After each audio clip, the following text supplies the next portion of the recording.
Hello everybody, this is ManuS and welcome back to the next Eternal News episode. We got another mechanic article with the last mechanic from the new set that everyone has been waiting for. We've got pretty blue-balled by Direwolf during the ECQ stream, even teasing us with a shift spoiler at the very end of the stream and then just going away. But yesterday they finally dropped the spoiler, the mechanic spoiler article, and we'll go over that together and I'll explain the ins and outs of the mechanic and the cards spoiled in the article. Before we do, you know the drill. Hit the subscribe button, turn on the notification icon to not miss out on future content, and please consider whitelisting EternalTitans.com and YouTube on your ad block. That would really help us a lot. Thanks for that, and on to the article. Alright, so there we go. Dark Frontier Shift. First of all, here we have the explanation of Shift. So, Shift works, it's arguably the most complicated mechanic that we have in Eternal so far. First of all, when you play a unit shifted, you'll pay in power the shift number instead of its normal cost. For example, in case of Tremor Shocker, you can play this shifted for 4 or regular for 6. Those are the two options. If you play it shifted for 4, that means it comes into play shifted. Shifted means while the unit is in play, it can't attack, can't block, and can't be targeted by any cards. Any passive abilities of the unit still function, and it can still be killed by sweepers. So it's not a mechanic that plays around sweepers, which is a bit weird. It's kind of like vulnerable to sweepers, but not can't be targeted. I guess the flavor thing is kind of that it's kind of around shifting and not really like locatable, kind of a bit like the whole I don't know how to call it in English, that physics theory that's like you can't really observe the particle because it's in multiple locations and stuff. It's kind of like this. It's there, but it's not there, so you can't target it. But if you just kind of like level the whole board, it still gets affected because it's somewhere, even though it's not in a specific spot, it's kind of everywhere and it just dies. That was a bit weird and overly convoluted explanation for it, but that's kind of what it reminds me of. Shift works the way that the unit remains shifted for 3 turns.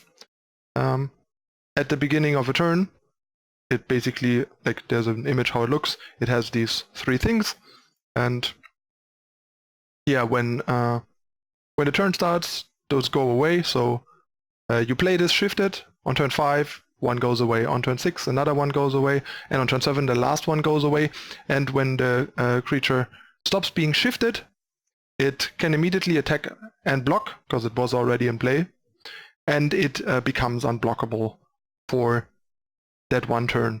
So basically if you shift this on 4, you can attack with it on turn 7, basically the same way as if you had played it on turn 6, except that it is unblockable and it costs you 2 power less, but it has the downside of being already exposed to certain things. If this had any abilities, you would also be able to take advantage of these.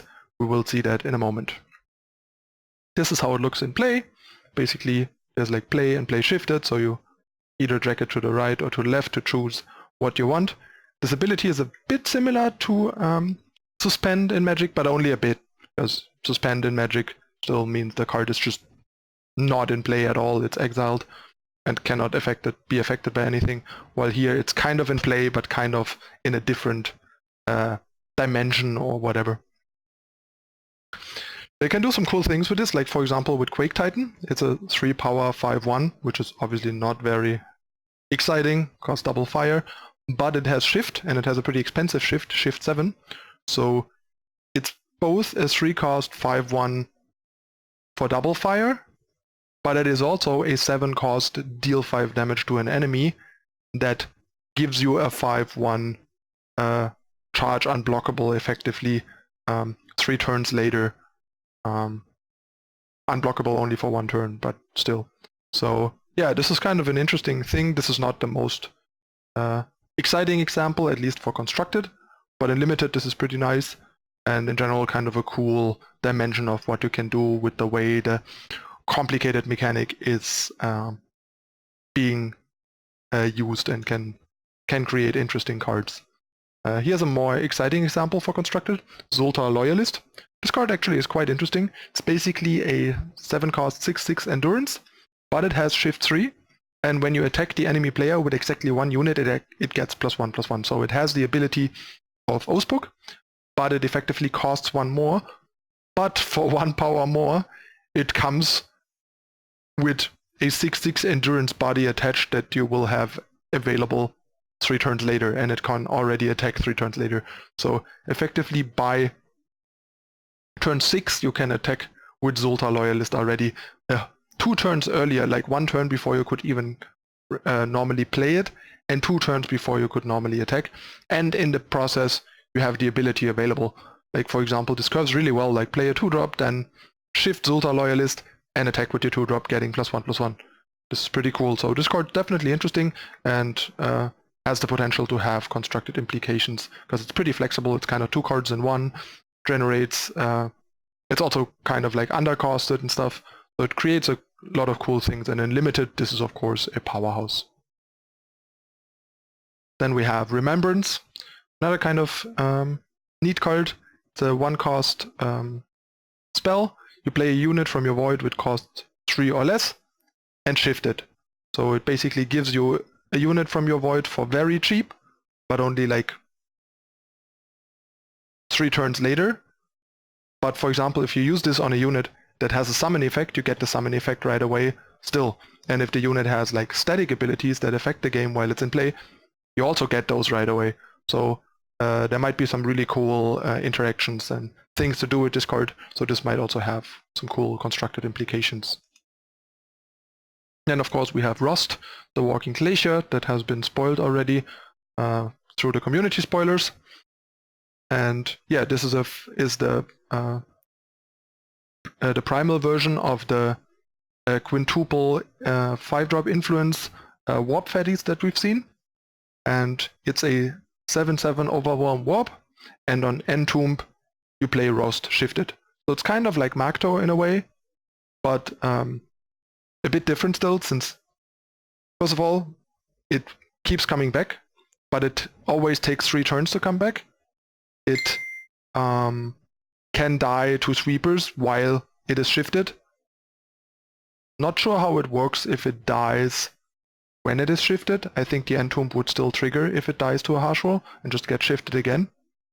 But yeah, this is kind of interesting, and in a way a bit better than Magto, in a way a bit worse, because Magto has evasion, which is pretty good, for example, and you can do some other shenanigans with it being at the top of your deck and stuff, or in your deck to just search it out with Rise and stuff like that.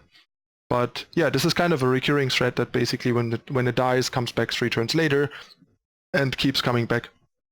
So this is also a card that might have constructed implications, but I'm not so sure. Like, I can't really think of a deck other than like mono primal that is going to be primal heavy enough to play this. Like all the primal decks will usually be like secondarily primal and primarily a different color. So even though I think you might be able to play these 5 influence 5-drops in 2-color decks, I think the primal one is one of the ones that's going to have a hardest time finding a primal heavy deck that wants a card like this. But yeah, this is another way how shift works, and we've seen a couple of other shift cards, like for example Phase Out that they spoiled, where you for like 1 power fast spell shift a unit. You can do that to save one of your own units from removal by shifting it.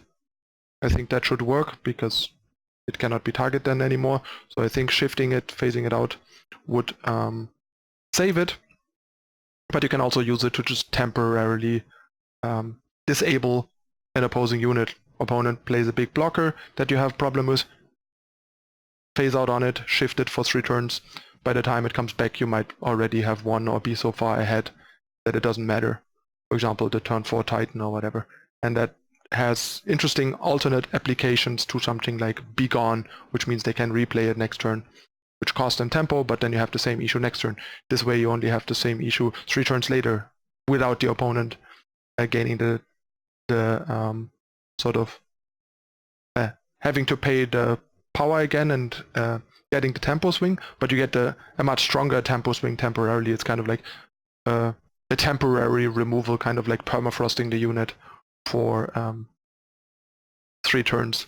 So yeah, that's pretty interesting, and the mechanic can do a whole lot of things and can be used for a lot of things in design, as you can already see from these examples, and they're probably not the only ones, also not going forward. So yeah, I like that they're ramping up complexity of gameplay and mechanics, so that is cool, and I'm excited to see what else they have in store in the future. And yeah, if you have any questions about Shift, let me know in the comments. I can see how this is a bit confusing and complicated. Took me a while to figure out all the ins and outs myself. So yeah, and otherwise, if you enjoy the content, hit the like button, share it with your friends, let me know in the comments what you think. I'm always happy to hear ways to improve content or stuff to cover in the future. And please consider subscribing to the channel, turn on the notification icon to not miss out on future content, and whitelist EternalTitans.com and YouTube on your ad block. That would really mean a lot for us. I usually mostly put ads at the beginning and end of each video to not disrupt videos too much, so it shouldn't really mess with your viewing experience, but it really helps us to just kind of have you check out the ads at the beginning and end of each video once you watch the actual content. That would be great. Thanks for watching, everyone. I'm your host ManuS, and I'll see you next time. Bye.